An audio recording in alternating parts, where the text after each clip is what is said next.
직장 동료 Y에게 들은 이야기다. 몇 년 전 큰 태풍이 왔던 날 밤, Y는 출장에서 돌아오던 길 침수된 도로를 필사적으로 달리고 있었다.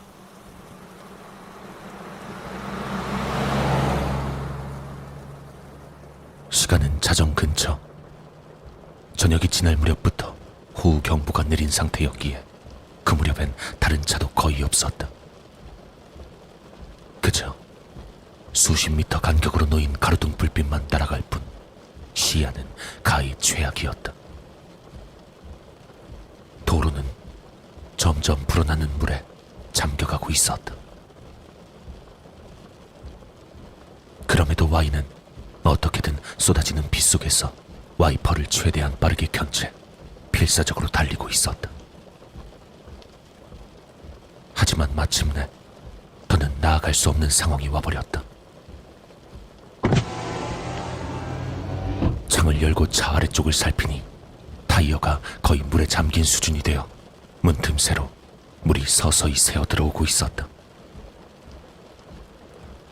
더는 안 되겠다 싶어서 Y는 자신이 가입했던 자동차 보험 회사에 전화를 해 도움을 요청하기로 했다. 분명 특약 중 집중 호우 상황에서의 구조 관련 조항이 있었으니까. 실제로 이런 걸 부르는 건 처음이라서 조금 긴장하며 전화를 했는데 늦은 시간임에도 불구하고 보험사 측에서 바로 대응에 나서줬다. 예, 보험사죠. 정중하게 사정을 설명하자 곧바로 구조팀을 파견하겠다는 대답이 돌아왔다고 한다. 예, 지금 바로요. 고맙습니다. 그럼 부탁 좀 드리겠습니다. 제 위치가 지금... Y는 자신이 현재 있는 위치를 상세하게 전한 뒤 전화를 끊었다. 비는 계속 쏟아지고 있었고 바람도 요란했다. 밖은 어두웠고 그저 불안할 따름이었다. 언제 올까 싶어 멍하니 시간을 보내고 있는데 사이드미러 뒤에서 희미하게 불빛이 다가오는 게 보였다.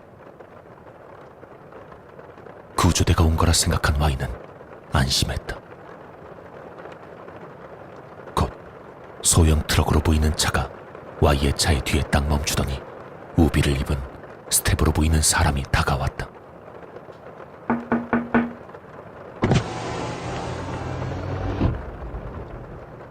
괜찮으세요? 창문을 콩콩 두드리기에 살짝 열자 질문이 날아왔다.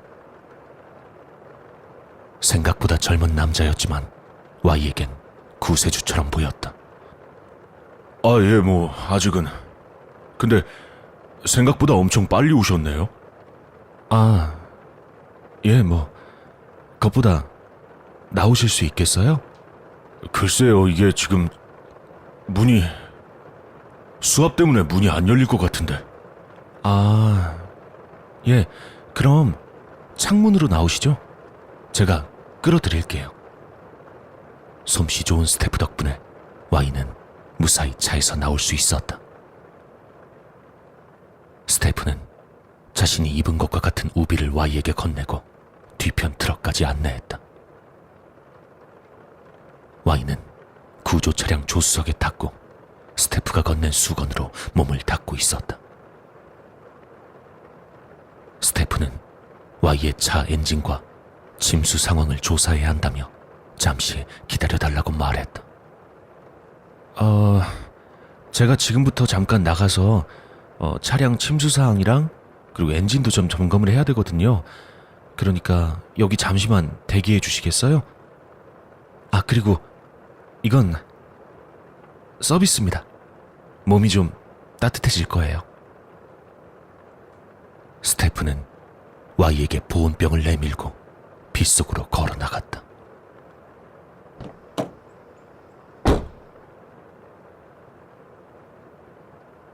생각보다 서비스가 좋네. 서비스에 감탄하며 Y는 보온병 안에 든 것을 컵에 따랐다. 홍차였다. 따뜻했다. 김과 함께 좋은 향기가 차 안 가득 퍼져나간다.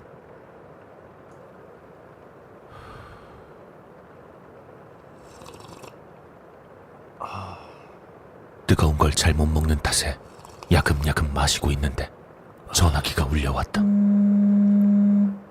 응? 보험회사에서 걸려온 전화였다. 구조대가 잘 도착했나 확인하려고 전화를 했나 싶어 Y는 전화를 받았다. 여보세요? 아, 예. Y씨 되시나요? A보험사예요. 지금 상황이 좀 어떠신가요? 예, 뭐 고맙게도 이렇게 저 실은 정말 죄송하게도 지금 그 길이 호우경보 때문에 출입 통제 중입니다. Y씨가 계신 곳까지는 좀 우회해서 가야 돼서 아마 우리 스텝이 도착하기 전까지 앞으로 40분 내지 50분은 걸릴 것 같아요. 정말 죄송합니다. 지금 좀 괜찮으신 거 맞나요? 어디 몸을 좀 피하실 때는 있을까요? 예? 아니 지금 여보세요? 고객님? Y씨, 저 괜찮으신가요? 무슨 문제라도 있으신 건가요? 아니 저 네, 편하게 말씀하세요. 아니 그러니까 그쪽 스태프분 벌써 오셨는데요? 예? 그게 10분쯤 전에 남자분이요. 젊은 분. 벌써 덕분에 차에서 나왔고요. 벌써 나오셨다고요? 예, 지금 홍차도 주셔서 마시고 있는데. 홍차요? 예. 대화가 영 이어지지 않는다. 보험회사 직원은 잇따라 질문을 해왔다. 그 구조 차량은 몇 시쯤 왔는지, 어떤 차량인지, 어떤 인상착의에 몇 명이 와서 어떻게 대응했는지. 하나하나 대답하는 사이 휴대폰을 쥐고 있던 Y의 손엔 식은땀이 배어갔다.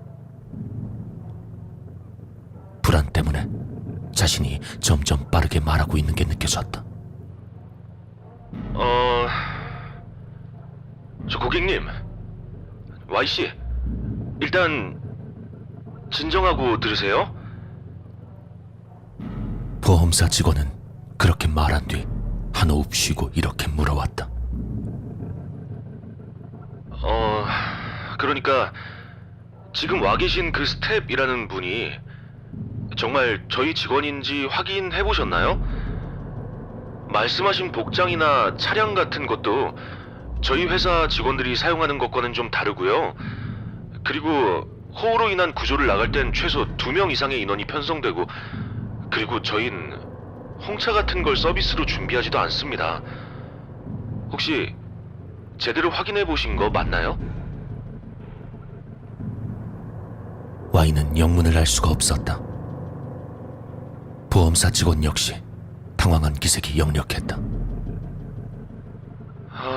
일단 고객님, 저희 지금 그쪽으로 향하고 있는 구조 인력이랑 연락해서 현황 확인하고 제가 다시 바로 전화 드리겠습니다. 그리고는 Y의 대답도 듣지 않고 전화를 끊어버렸다. Y는 잠시 멍하니 있었지만 스스로가 처한 상황을 천천히 돌아보니 등골이 오싹해지더란다. 앞에 보이는 Y의 차량 옆에서 뭔가 작업을 하고 있는 듯한 우비를 입은 남자. 저 남잔 대체 누구란 말인가?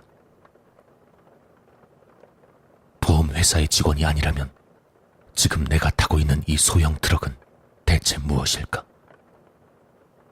이 홍차는 왜 준 걸까? 여기서 도망을 쳐야 할지 아니면 가만히 기다려야 할지 Y는 혼란스러운 와중 열심히 생각했다. 창밖을 보니 비는 아까 전보단 약해져 있었다. 만약 도망친다면 지금이 기회일지도 몰랐다.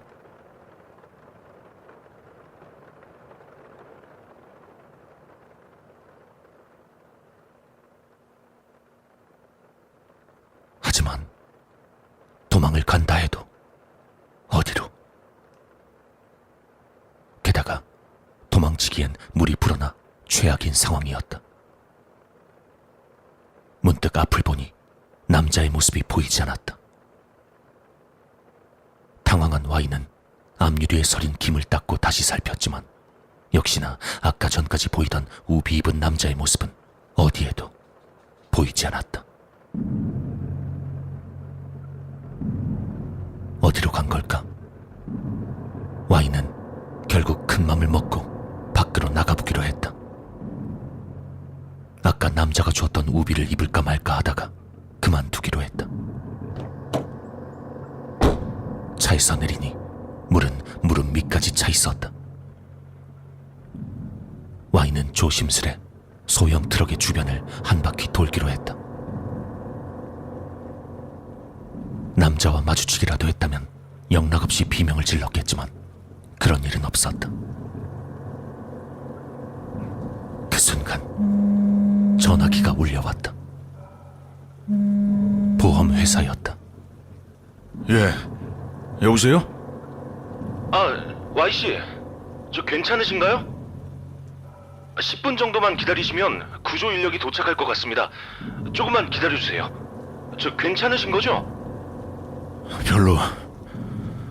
별로 괜찮지 않아요. 저 혹시 몰라서 제가 경찰에도 신고를 했습니다. 아마 지금 그리로 가고 있을 거예요. 잠깐만요. 전 어떻게 해요? 여기 계속 있는 게 좋을까요? 아니면 도망이라도 치는 게... 고객님, 사실은요, 예, Y씨가 계신 그 근처 교도소가 하나 있다고 하거든요. 그 주변에 평소 같았으면 경찰차가 밤에 순찰도 돌고 한다는데 오늘 밤은 태풍이 와서 순찰도 쉬고 있던 터라. 그래도 곧 도착한다고 했으니까 조금만 안심하시고 기다려주세요.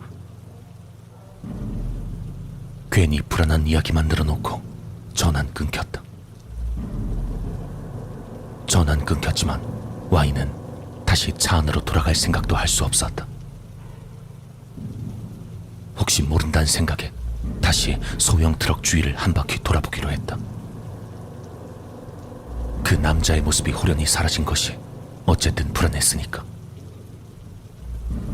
그리고 Y가 소형 트럭의 바로 뒤까지 돌아간 순간 갑자기 트럭에 시동이 걸리는 소리가 났다. 설마 싶었지만 쏟아지는 비 속에서 소형 트럭은 지축을 흔들며 움직이기 시작했다. 심지어 후진으로. Y는 황급히 물을 헤치며 뒤로 도망쳤다. 하지만 소형 트럭은 아직도 후진하고 있었다.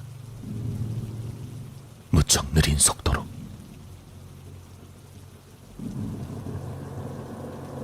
Y가 바로 뒤에 있다는 걸 알고 있다는 듯이 굳이 느린 속도로 천천히 후진을 하며 다가오고 있었다. Y는 가벼운 패닉 상태에 빠진 채였다. 도망쳐도 트럭은 계속해서 따라온다. 그때 헤매던 Y의 눈에 이리로 다가오는 자동차의 불빛이 들어왔다. Y는 그 불빛을 향해 필사적으로 달렸다. 이번엔 보험회사의 로고가 찍힌 진짜 대형 트럭이었다. 소형 트럭은 Y를 쫓아오던 걸 그만두고 전방을 향해 엄청난 속도로 달려가 버렸다. Y는 지친 나머지 빗속에 주저앉았고 보험회사 구조 인력에게 부축을 받았다. 보험회사 직원 2명도 Y를 덮치려 하던 소형 트럭을 분명히 봤다고 했다. Y의 차엔 아무 일이 없었다고 한다. 유리창이 깨지거나 문이 뜯어지거나 시트를 칼로 난자하거나 타이어가 모두 펑크가 나 있거나 앞유리에 손자국이 잔뜩 나 있거나 하는 것 하나도 없었다고 한다. 비로 인한 침수 피해만 있었고 인위적인 손상은 정말 아무것도 없었다고 한다. 그래서 더더욱 그 남자가 빗속에서 무엇을 했는진 아직도 알 수가 없다고 한다. 수수께끼의 홍차도 독이나 수면제 같은 걸 탄 것도 아닌 그저 홍차에 불과했다. Y는 경찰에게 남자의 인상착의를 알렸지만 지명 수배범 중 그런 사람은 없었고 근처 교도소에서 그날 탈옥한 죄수 또한 없었다. 그 근처는 사고가 있었다거나 귀신이 나온다는 소문이 도는 곳도 아니었다고 한다. 그래서 정말 그 청년은 누구였고 무엇이 목적이었는진 아무도 모른다. 왜 갑자기 Y를 죽이기라도 하려는 듯 후진을 했는지도 의문인 채로 남아있다.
괜찮으세요?